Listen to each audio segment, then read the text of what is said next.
ચૂંટણીઓ માટે હાથ ધરાયેલી પૂર્વ તૈયારીઓ સમીક્ષા.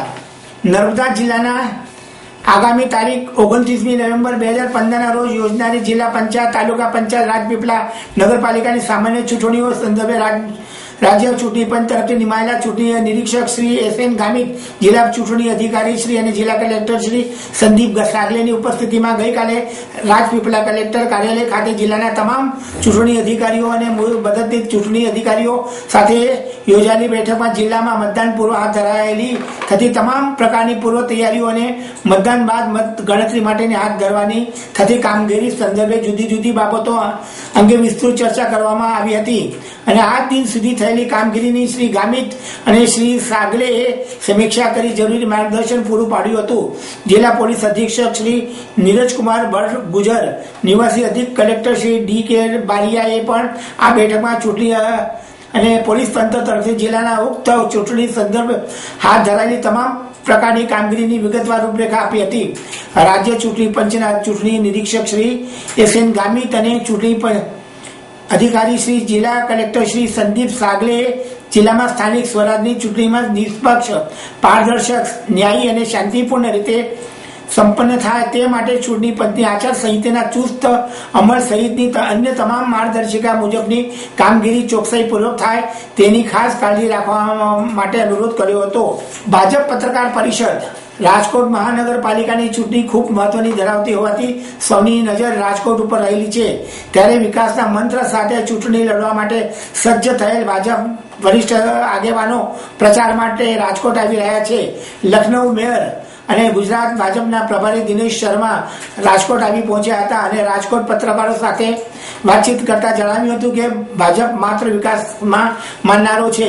વિકાસના મુદ્દા સાથે ભાજપ ચૂંટણી લડશે અને ગત ચૂંટણીમાં જેટલી સીટો મેળવી હતી તેનાથી પણ વધુ સીટો મેળવીને ભાજપ શાસન સ્થાપશે. પાટીદાર અનામત આંદોલન અંગે તેઓએ જણાવ્યું હતું કે પાટીદારો પણ ભાજપનો એક अंग છે અને પાટીદાર સહિત તમામ જ્ઞાતિઓ ભાજપની સાથે જ છે. વિજય નિશ્ચિત છે.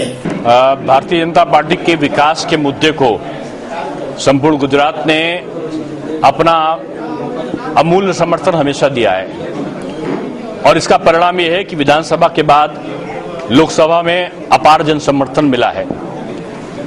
स्थानिक स्वराज के चुनाव में जहां विकास का मुद्दा है वो इस बात के लिए भी और प्रबल होता जा रहा है कि केंद्र सरकार अब गुजरात को जो सहायता देने वाली है अमृत योजना के अंतर्गत, जो सहायता देने वाली स्मार्ट सिटी के अंतर्गत और जो विभिन्न अन्य प्रोजेक्ट्स के लिए सहायता देने वाली है, उसके लिए जरूरी है कि स्थानिक स्तर पर भी बीजेपी का ही शासन हो.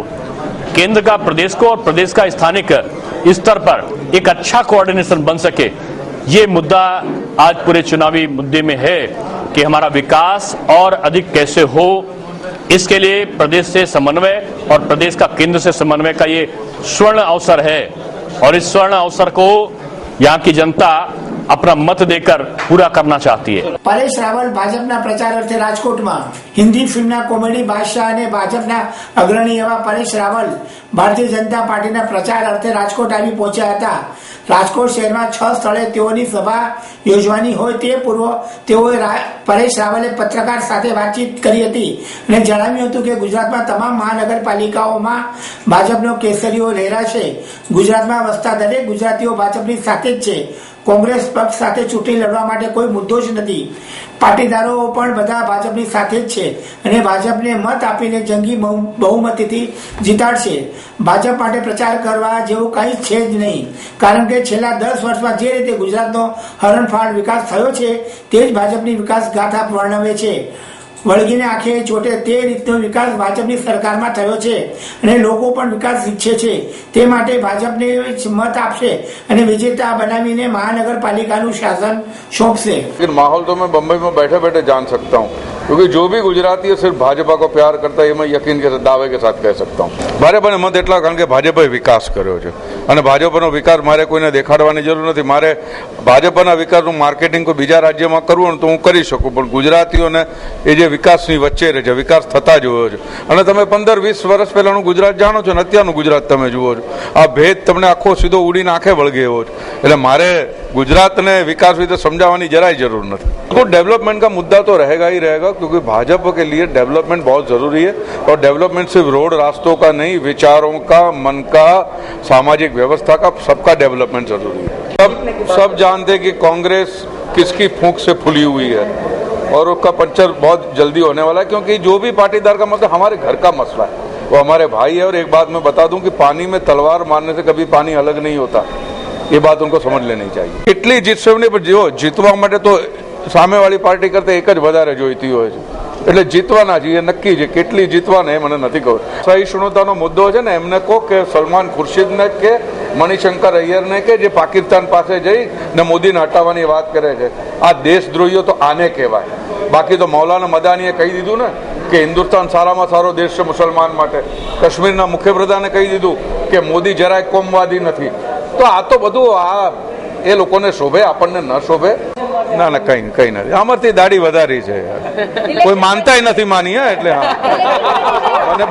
પોલીસ મતદાન આગામી મહાનગરપાલિકાની ચૂંટણી માટે ચુસ્ત પોલીસ બંદોબસ્ત ગોઠવવામાં આવનાર છે, ત્યારે ફરજ ઉપર રહેલા પોલીસ અધિકારી પણ પોતાના મતદાનનો અધિકાર મેળવી શકે અને તેઓ મતદાન કરી શકે તેવા શુભ અવસરથી દરેક ચૂંટણીની જેમ આ મહાનગરપાલિકાની ચૂંટણી માટે પણ શહેરના પોલીસ હેડક્વાર્ટર ખાતે વોર્ડ નંબર 1, 2 અને 3 માટે મતદાન યોજાયું હતું, જેમાં બહોળી સંખ્યામાં કર્મચારી મતદાન કરવા માટે ઉમટી પડ્યા હતા. પોલીસ મતદાનમાં આજે શહેર પોલીસ જવાનો, ટ્રાફિક પોલીસ, હોમગાર્ડ સહિતના પોલીસ કર્મચારીઓ જોડાયા હતા. મહાનગરપાલિકાની ચૂંટણીના ઓબ્ઝર્વર બેઠક યોજી.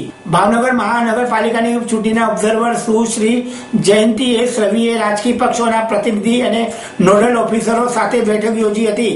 તેમણે ઉપસ્થિત રાજકીય પક્ષોના પ્રતિનિધિ તથા નોડલ ઓફિસરોને ઉદ્દેશીને જણાવ્યું હતું કે મહાનગરપાલિકાની ચૂંટણી નિષ્પક્ષ અને ન્યાયી વાતાવરણમાં યોજાશે અને આ સંદર્ભે કોઈ પણ રાજકીય પક્ષના લોકોને ફરિયાદ હોય તો તેઓ તેમનો સંપર્ક કરી શકશે. આ બેઠકમાં ઉપસ્થિત જિલ્લા ચૂંટણી અધિકારી શ્રી બંછાનિધિ પાનીએ જણાવ્યું હતું કે તમામ પક્ષના ઉમેદવારો પોતાના ચૂંટણી એજન્ટની નિમણૂક માટે ફોર્મ નંબર 9 ભરવાનું રહેશે અને આ નિમણૂક રદ કરવી હોય તો તેમને ફોર્મ નંબર 10 ભરવાનું રહેશે. ઉમેદવારો પોતાનું ચૂંટણી એજન્ટની નિમણૂક કરી શકશે. ઉમેદવારો ચૂંટણી ખર્ચના હિસાબો નિયત રજિસ્ટરમાં રાખવાના રહેશે અને તે હિસાબો સક્ષમ અધિકારી સમક્ષ રજૂ કરવાના રહેશે.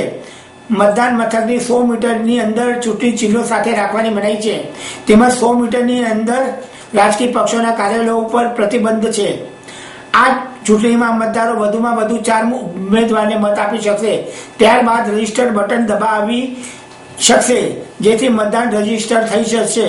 કોઈ પણ ઉમેદવારને મત ના આપવો હોય તો નોટાનું બટન દાબી પોતાનો મત વ્યક્ત કરી શકશે. જિલ્લા કલેક્ટર કંટ્રોલ રૂમમાં કાર્યરત કરાયો છે, તેમજ રાજ્ય કક્ષાએ પણ કંટ્રોલ રૂમ કાર્યરત છે. પોસ્ટલ બેલેટ મારફતે મત આપવાની પણ વ્યવસ્થા તારીખ 18ના રોજ ગોઠવાયેલી છે. ચૂંટણી પરિણામો પહેલા મહિલા ઉમેદવારોના પરિણામ જાહેર થશે, ત્યારબાદ પુરુષ ઉમેદવારના પરિણામો જાહેર થશે. આ બેઠકમાં ઉપસ્થિત વિવિધ રાજકીય પક્ષોના પ્રતિનિધિઓ પ્રશ્નો જરૂરી પૂછી માર્ગદર્શન મેળવી શકશે. આપ નિહાળતા રહો સિટી લાઈવ ન્યૂઝ ચેનલ. આ હતા આજના મુખ્ય સમાચારો.